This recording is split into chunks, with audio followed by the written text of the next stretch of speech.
What is up, everyone, and welcome to Off Nights with Allen Stiles, not to be confused with Off Night, who is obviously Davion Mitchell, and they're now playing that song Off Night. It sounds like they've actually switched it up even and dubbed it to say Off Night. So very cool. But this is Off Nights with Allen Stiles, and we are breaking down everything with the Kings and really what is next for the Sacramento Kings. And we know what's directly next. That is the Dallas Mavericks, which they will do battle with, or who they will do battle with tomorrow night. But what happens if they don't get it done? What happens if they do get it done?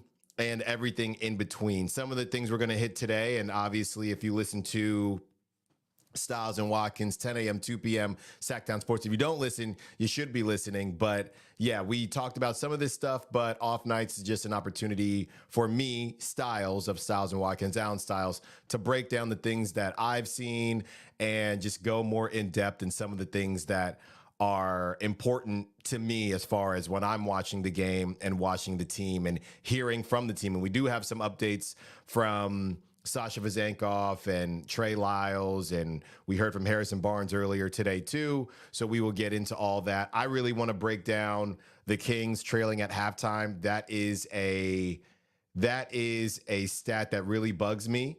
And we'll definitely talk about Sasha and Trey. As I mentioned, defending the Mavs, we had on Kevin Gray Jr., who does pre and post for the Mavs on their flagship station out there in Dallas, exposing the Mavs as well. And we'll do a little bit of pocket watching, which we can kind of start off with right now, because last night was not great. I really think there's only one game that matters. And the Bucks, this is not good news again. The Bucks are losing to the Pelicans by 10. Now, I know fifth seed is not even something we are talking about anymore. We started out the week talking about possibly the 4 seed, and now we are just praying for the 6 seed. That's how important Tuesday's game was, but we have to move forward. They're losing to the Pelicans by 10 right now, the Bucks are, which is not good for the Kings. Last night really wasn't good for the Kings, with the Suns winning, beating the Nuggets, and a couple other teams winning too. So at this point, the Kings know what's in front of them. They got to take care of business, and that's just what it is. The Warriors won as well, and who else won? The Timberwolves, who are obviously higher up there, and the Thunder won.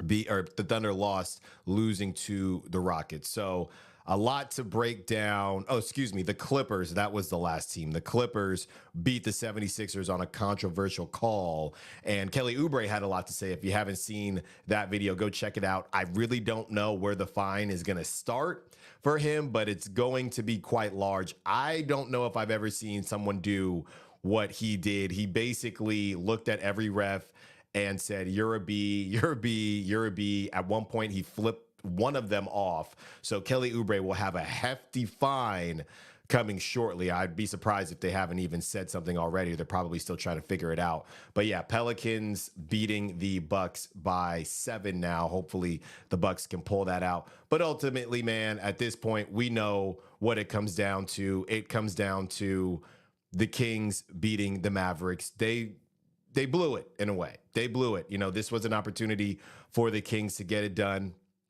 They were not able to get it done, and now they are staring the play-in smack dab in the face. Even if they beat the Mavericks, they have a tough road ahead. Not to say it's impossible, but it's definitely a tough road ahead for the Kings. And hey, if they do get in, at least we'll know that they'd get in. They're pretty hot. They're definitely hot. So let's talk about, I guess, what happened. It's been a couple days. Obviously, the Kings lost by 36 or whatever it was.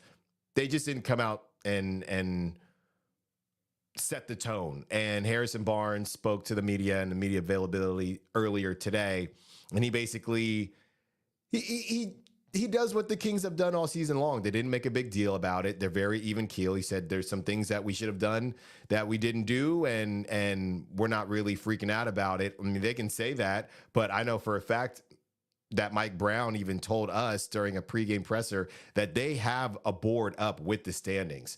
So some of us can look at that and say, maybe you're adding pressure. Some of us can look at it and say, I mean, there's already pressure. We kind of all know what it is. So they went into that game against the Mavs knowing what was on the line, and they lost by over 30 points at home with the Mavs off the back-to-back and Luka limping everywhere. Luka limping everywhere. He was limping more on defense for sure than offense, because that's what people do, but it wasn't a great look. They can still get the tiebreaker. The problem is just what is ahead for them and the tough schedule that the Kings have. The Suns have the toughest schedule, just comparing to the three teams that are jockeying for the sixth position.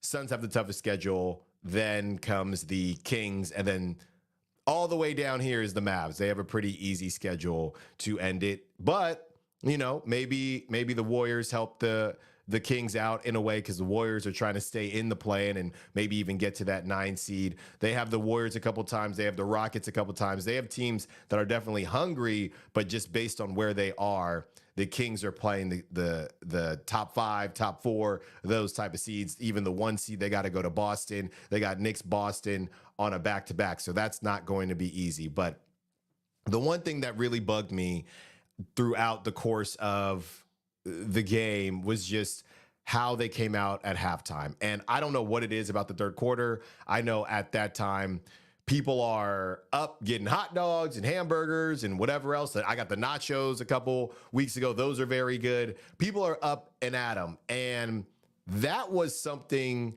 that I know in particular other teams look at to say, let's sneak up on a team while they don't have the whole crowd behind them. And I think it's definitely a thing. And the Kings have just not done a great job of powering through that. They're 7-25 when trailing at halftime. 7-25. That's terrible. That's terrible. 7-25 when trailing at halftime. And I don't know who those 7 are against, but I can guarantee you it's probably not against the cream of the crop. 7-25 tells me a couple things. It tells me you are not going into the locker room with the right frame of mind. It tells me adjustments possibly aren't being made, or not the right adjustments aren't being made. It tells me that you are not coming out of halftime with the right intent, ready to play. And that's what's been happening to the Kings. 7-25 is pretty tough. So I know they have a really good record when leading going into the fourth quarter.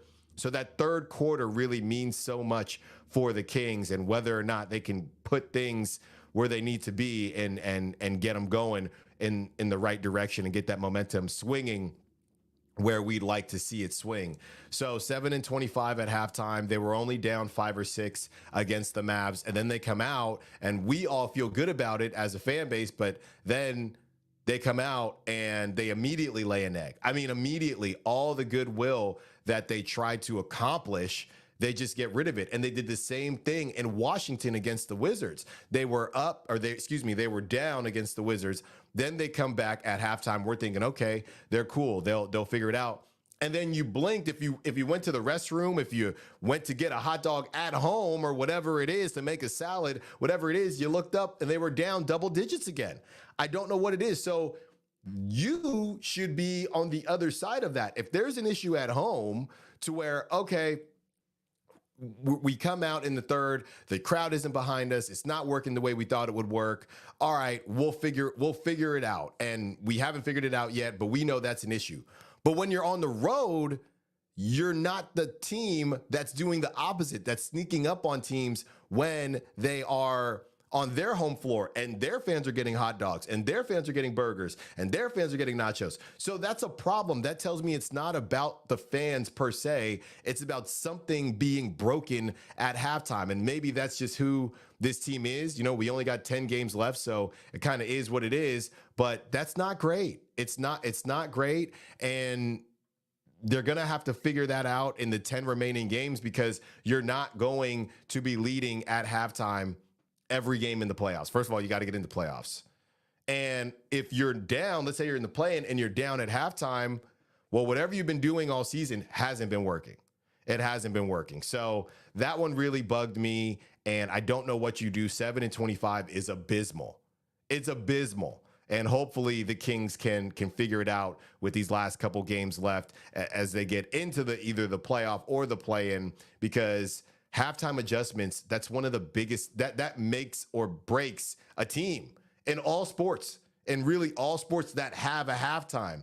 We see it in the Super Bowl. I'm not any Niners fans out there, whoever it is, it's a big deal. It's a big deal. So hopefully the Kings can figure all that out.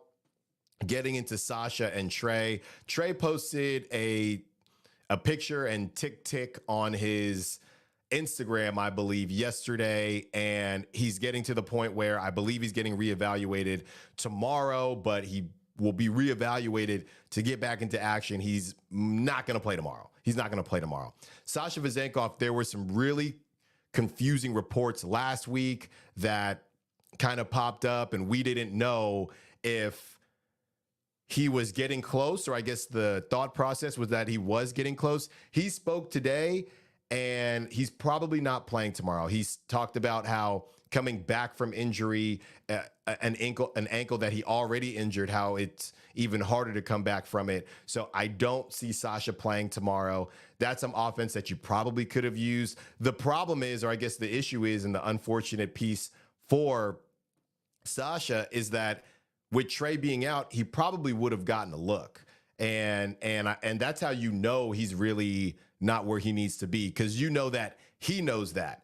And for him to not be able to come back, and maybe I'm wrong, maybe he will be back, and maybe he didn't want to expose too much to the media, and not just us as Kings media, but everybody, because everybody can see everything nowadays with social media, including the Mavs. Maybe he's still playing at Coy, but he is listed as questionable right now, which he has been for what feels like almost 2 weeks now after he got upgraded. So we will definitely keep an eye on that, and hopefully that starts to move in the right direction. Good evening to Curtis Hicks on the Sac Chat as well. Shout out Curtis, always holding it down for us during the daytime show, 10 a.m., 2 p.m. And now in the evening, as we continue to break down the Kings and really what they have to do to get this W tomorrow night. And we had on Kevin Gray Jr., pre and post radio guy for the Mavs, and he talked to us about Luka, and just in case anybody's wondering, while we're talking injury, Luka's playing tomorrow. So that's not breaking news. Luka is playing tomorrow. He limped less as the game went on, and we asked Kevin what happened, and nothing happened in the game prior. I believe they were in Utah. Nothing happened in the game prior to the Kings game, or nothing that they initially saw. It just kind of flared up as they were at some point during the game. He played 41 minutes. It flared up. They got on the plane at some point in time between that game and getting ready for the Kings game. Something flared up. Luka still put up 26 and a half. So obviously he wasn't struggling that poorly. And according to Kevin Gray Jr., he will be playing. So, and look, with the Kings, how they've been this season, it's almost better that he plays, right? So we'll see what happens there.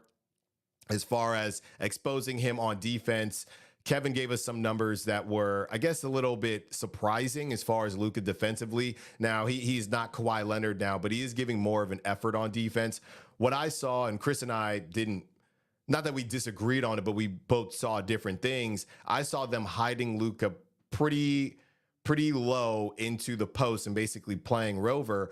And when anybody was down there, whether it was Harrison Barnes or Keon Ellis, that's just something that other teams they're just going to live with. We saw Harrison Barnes against the Lakers make those shots when LeBron was basically not guarding him. We saw Harrison Barnes against the Mavs not make those shots. So sometimes it's just that simple. Keon Ellis is doing his thing. He had 10 points, but you're still going to live with that. And Luka did a really good job, I think, of just handing guys off. If anybody was trying to get Luka into a one-on-one situation and a screen came, honestly, because everybody switches everything, I would probably screen less, okay? And as far as Luka is concerned, it was a bit of a hybrid zone. So whenever that person made a move, Luka did a really good job. And I actually wasn't able to formulate this on air, so I will be saying this tomorrow. So don't call me out if you hear it again. Luka did a really good job of knowing where the other defender was.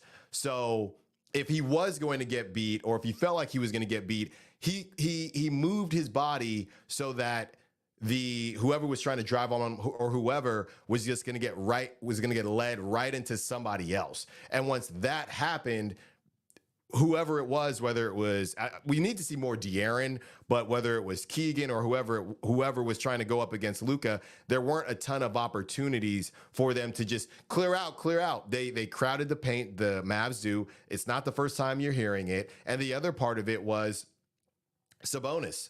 Sabonis could not get going. Derek Lively, the second, he balled out. He showed up, a young dude, for him to stop Sabonis the way he did. Sabonis did not look good. Everybody knows, including other teams at this point in time, that if you don't allow Sabonis to get going, you have a chance of stopping the Kings. When he gets rolling, when he feels open, and we've seen different things. We've seen the defenders drop back on him and make him take the jump shot. We've seen defenders get up on him, but Sabonis was getting to his spots. He just wasn't able to do what he normally does once he gets to the spots. He's sitting there pump faking. And if you ever seen that Stephen A. Smith meme where he's just sitting there literally like that, that is what Derek Lively was doing. He was just unimpressed. Hey, I know what moves you're trying to do. I know that you're going to try to pump fake, get me in the air, either get fouled, get the and one with the foul, or just get the bucket or get the offensive rebound. If I'm not mistaken, Sabonis had one offensive rebound. And the game before, albeit against the 76ers, who don't really have a big man, no disrespect to Paul Reed and who they're putting out there, I believe Sabonis had 6 or 7. So no second chance points for Sabonis. He's getting one shot. He's getting shut down, and they're going back on the offensive or defensive end. And that wasn't something that the Kings were really used to. You can at least chalk in 6 points, something like that, 4 to 6 points from Sabonis. And that's the difference between what he had, that 12, 11 points and 15, 16, which is closer to his average. So you have to find a way. And I know Sabonis, you are who you are at this point in time, especially at this point in the season, but you got to think of something else. You have to think of something else. Maybe not Sabonis particularly, but you have to find a way to break that zone / what they're doing to Sabonis. And honestly, as simple as this sounds, and we know there's segments on this and people joke about it, it's a make or miss league. And when you don't hit your threes and you don't open anything else up, then they don't have to make any adjustments. You talk about halftime adjustments. The Mavs went into halftime thinking, okay, if they start making threes, we'll make some type of an adjustment. And the Kings never did. They didn't shoot poorly, but it wasn't enough. On top of the fact that the Mavericks just could not miss. I mean, they're not going to shoot 56. I mean, I guess anything's possible, but I highly doubt they're going to shoot 56% from three-point land tomorrow. But again, anything is possible. Let's see from Curtis. I know this sounds simple, but limit the turnovers, play tough defense, and shoot a good percentage, and they win. Yeah, it is simple, but I do think that's exactly what they need to do, and that's not what they do. If we look at the three of those things, turnovers, play tough defense, shoot a good percentage, how many of those things did they do on Tuesday? Well, they turned the ball over, and they didn't turn the ball over terribly, but they were really timely turnovers. Play tough defense. They did not play tough defense and shoot a good percentage. We've seen worse, but the Kings are built to shoot well. And the other part of the conversation as far as the defense is when we sat and everybody saw De'Aaron's viral post-game press conference where he had some things to say to the media, and I'm just sitting there eating my popcorn thinking, he's not talking to me, but he can say whatever he wants. He talked about the toughness, and he talked about the Mavs being more physical. And it feels like with all of these games, whether it's the Knicks or now the Mavs, if the Kings don't set the tone early, it's kind of, and this goes back to the halftime thing, it's kind of hard for them to set the tone later in the game, right? They are not very good right now. The Kings are not very good right now at setting the tone anything past the second quarter and obviously halftime. That's why they're 7-25 at halftime. If they're not already leading, they do not do a good job of setting the tone when they don't do it early. If they don't have it early as far as shot making and establishing Sabonis and establishing their defense, it is really hard for them to find it, which is not good because some teams are like boxers, right? Some teams, they take a couple hits. Some teams, they're waiting, right? LeBron's team do it a lot because that's just who LeBron is. Some teams wait and they try to see what the other team is doing, and then they're going to turn it on. The Kings are not that team. Not right now. The Kings are not that team. They have to come out hot, very hot from the start and set the tone, and then they can ride that. We've seen a couple collapses, but how they've been playing lately, they've been setting the tone early. If they don't set it early, and again, 7-25 at halftime, that's a problem. That's a problem, and they have not been able to have that conversation, make those adjustments, and make a real change, at least not against these better teams. So they have to make sure that they do that moving forward, or they get to a point where they figure out how to make adjustments at halftime. With 10 games left, I'm not sure if that's possible. From my guy, Kyle Ledbetter, Mr. Stiles, Malik Monk will have to score how many points for the Kings to win tomorrow's game? I don't even know when's the last time. I think we saw that over the last 3 games, Malik Monk is averaging 7 points. 7 points with Kevin Huerter out, with Trey Lyles out. That is not going to fly. Okay, so the answer to your question, 18 points. There's just not enough offense right now. And Keegan Murray, he'll sit there and give you 15, but unless Keegan's going to have a crazy game, you need Malik. Maybe 15 is the lowest, but he's not even getting to the double digits right now. Malik needs to be at 18 points for me to feel confident that the Kings win, and anything more would be great. I'm going to be honest with you. I don't like what I'm seeing out of Malik's shots right now. I don't think he looks confident taking the threes, and I don't think he feels confident taking the threes. I think, and I know when we did this on the Kings Roundtable, basically everybody shot me down. They said, Allen, you know how confident Malik is, not worried about him at all. I know he's confident.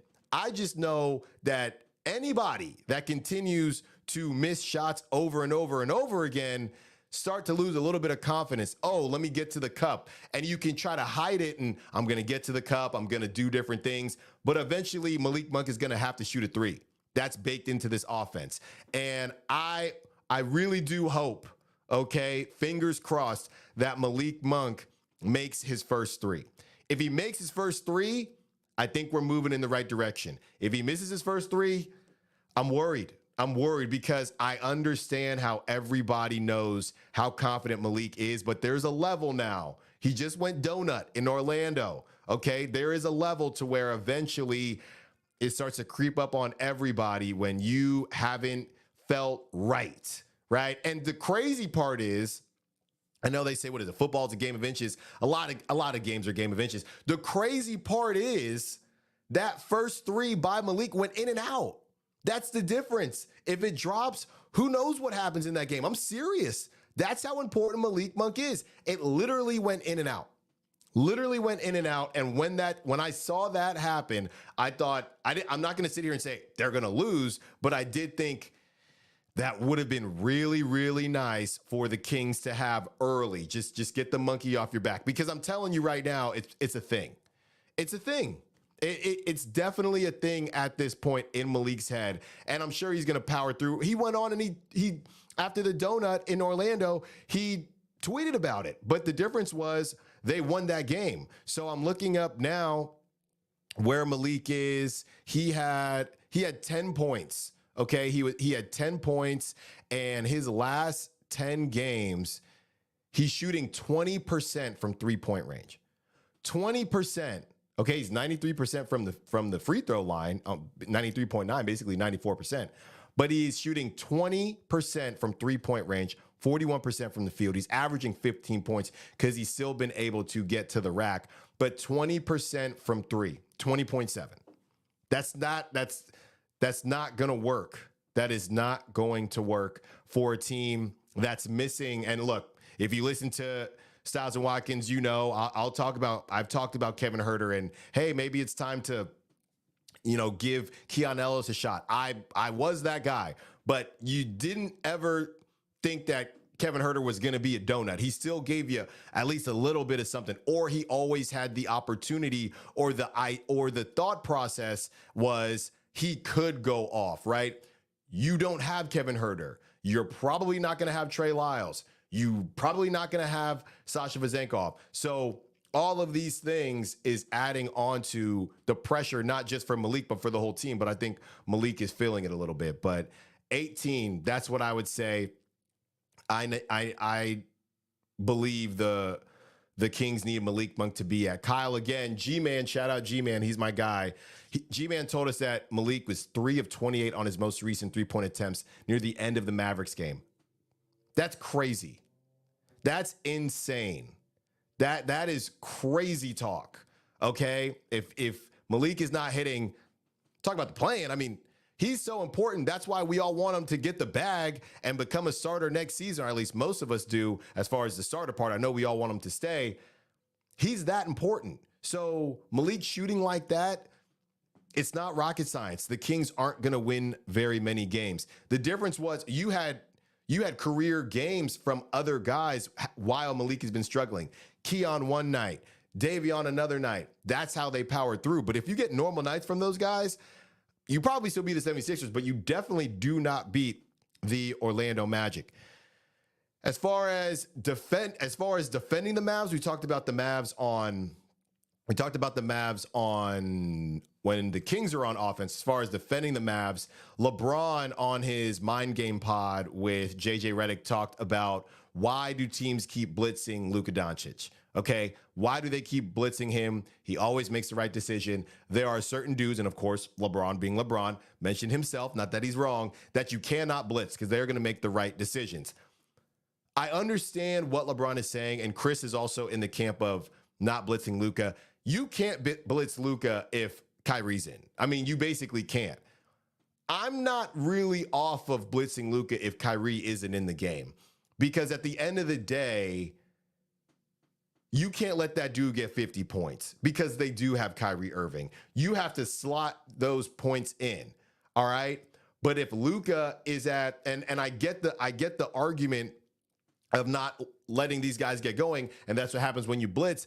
I'm just playing the numbers. And honestly, I would blitz when Kyrie's not in and just hope that these guys aren't shooting the way that they've been shooting on Tuesday, and more so how they've been shooting prior to that, where they were shooting 30% their last 10 games, still winning games. So that maybe goes to, hey, even if you blitz, it's not just about the three ball. But from what I saw, the Kings don't have the personnel to not blitz Luka. That's the issue. The Kings don't have the personnel to not blitz Luka.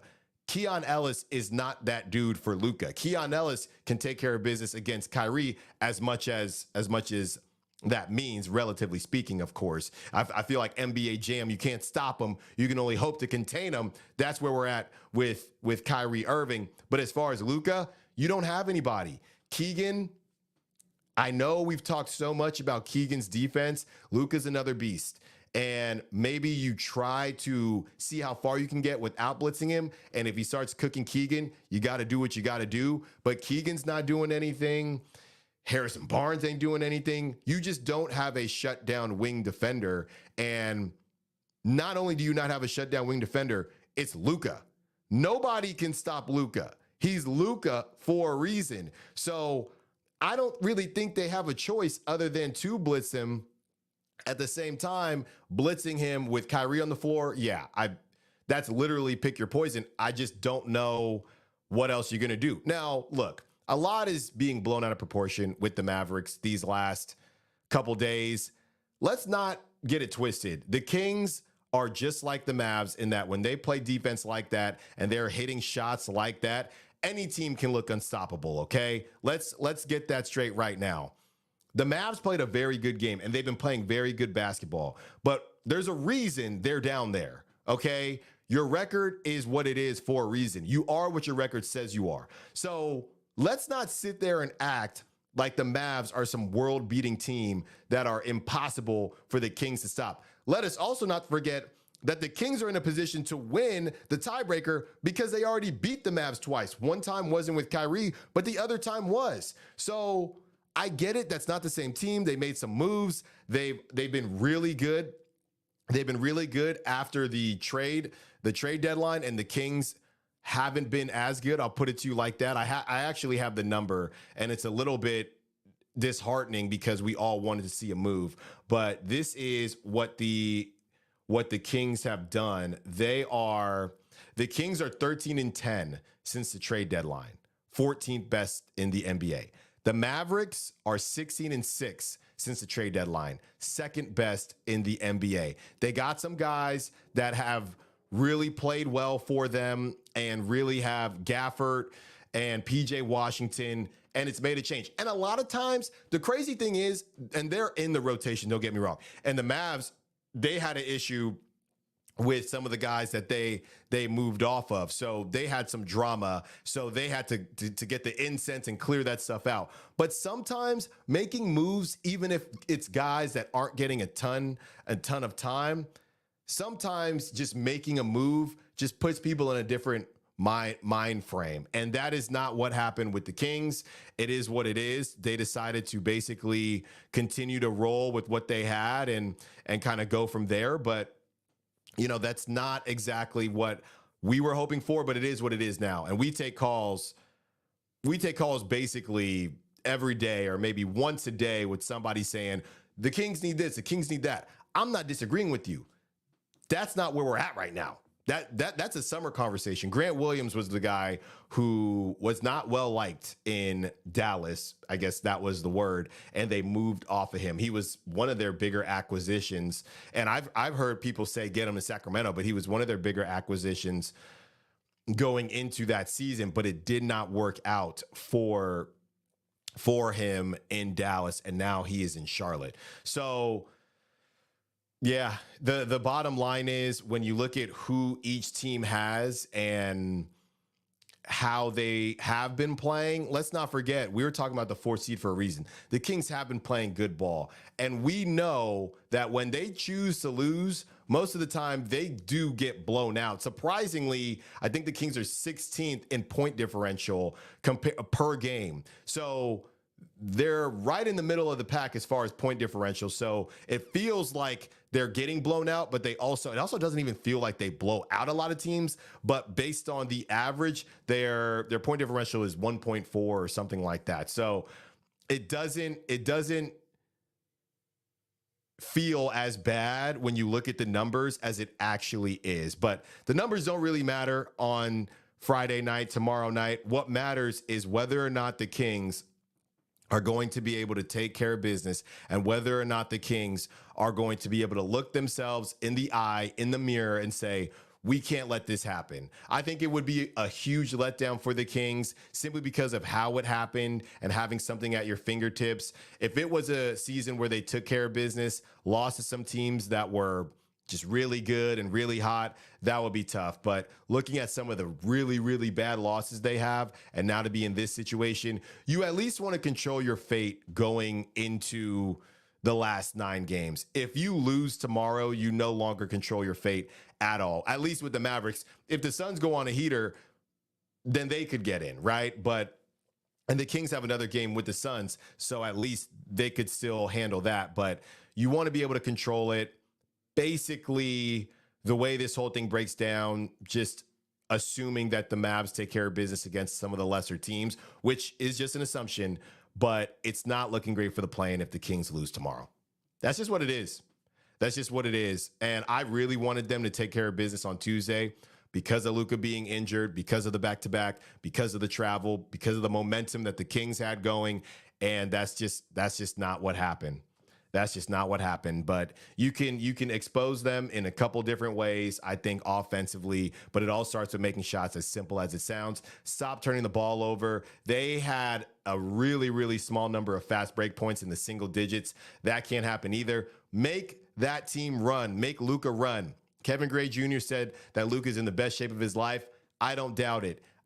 The best shape of his life is still not, I don't think, in outstanding shape compared to a team like the Kings that like to run. You've both had 2 games off, okay? But the Mavs want to slow things down. Get out there and run. I sound like NCAA March Madness right now. And by the way, my bracket is cooked thanks to Arizona, who just blew it to Clemson. But if you don't let them set up their defense and you just get them on their heels, you can't coast, but at least just give yourself some breathing room. I think what happened is the Kings looked up after 2 quarters of play, seeing Luka limping everywhere and being down by 5 or 6, thinking, man, this was when we were supposed to get them. And they probably know they're not very good after halftime. So since we know that, you have to make the necessary changes to make sure that it doesn't affect you negatively. I think that's one of the biggest things, to just run, and make sure you don't allow the Mavericks to just set up their defense, set up their offense. They were just too comfortable. I believe Chris said there was one foul called during the third quarter when the Mavs put up 38 or whatever it is. I'm not saying, and we had a caller call in and say, it was very old school. You gotta give a hard foul or something like that. The whole the playoff basketball thing. I'm not saying that, but you have to find a way to get them out of their rhythm. The same way when you're playing 1-on-1 or 21 and you roll them the ball a different way, or you say, hey, oh, I got to go grab something. Hold on. You just try to throw off their rhythm. The Kings did not do that. The Mavs felt way too comfortable. It looked like a home game for them. And by the way, I gotta tell this to Chris tomorrow. By the way, did not realize how many Mavs fans there are out here. I don't know if that's a Luka thing. I don't know if that's a Kyrie thing. I don't know. But there were a lot of Mavs fans there. I don't know if they're going to be able to double up and pay for 2 tickets, but they were definitely in the building on Tuesday, and it's going to be Friday. It might be a little bit rainy, but I think the vibes are going to be high on both ends for the Kings and the Mavs. I did not know that the Mavs got down like that. As far as pocket watching for tomorrow, yeah, another big day, right? And we know what it is for the Kings, of course. Clippers at Magic. Clippers kind of need that one, right? Lakers at Pacers, Warriors at Hornets. You would think that the Warriors would take care of business there, and Draymond may or may not get kicked out again. Suns at Thunder. So they go from playing the Nuggets, they get that W. Now they got to face the Thunder. Got to hope the Suns lose. A perfect day for a Kings fan. Obviously, the Kings win. Suns lose. And those are really the 2 most important ones. Pelicans, let's see. Pelicans beat the Bucks 107-100. So again, we could probably put the 5 seed to bed. It was fun while it lasted. Even the 4 seed talk was fun while it lasted, but we're probably going to have to put that to bed at this point in time. Focus on, and now I sound like one of the players. Take it 1 game at a time. Take it 1 quarter at a time. Take it 1 minute at a time for the Kings to get this done. But hopefully they do. And the next off night, let's see when the next off night will be. If this is your first time joining, we do these live. And then, of course, they post as podcasts and YouTube, so you can catch that as well. But we do these on off days, but we only do them if there are multiple off days the day before the game, if it's not a weekend, because I got a kid and I got a family and we got a lot going on. So let's see. The Kings play, I know they play on Sunday.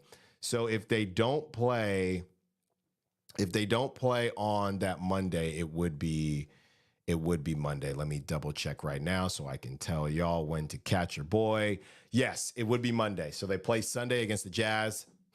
Another team, they were close with the Mavs for a lot of it. The Mavs ended up pulling it out. We can't worry about that right now.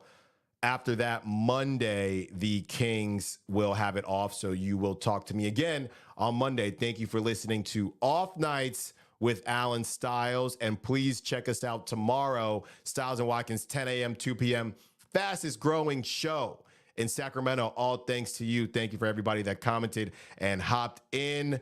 We will talk to you on Monday. Until then, be safe, be well, be wise. Peace.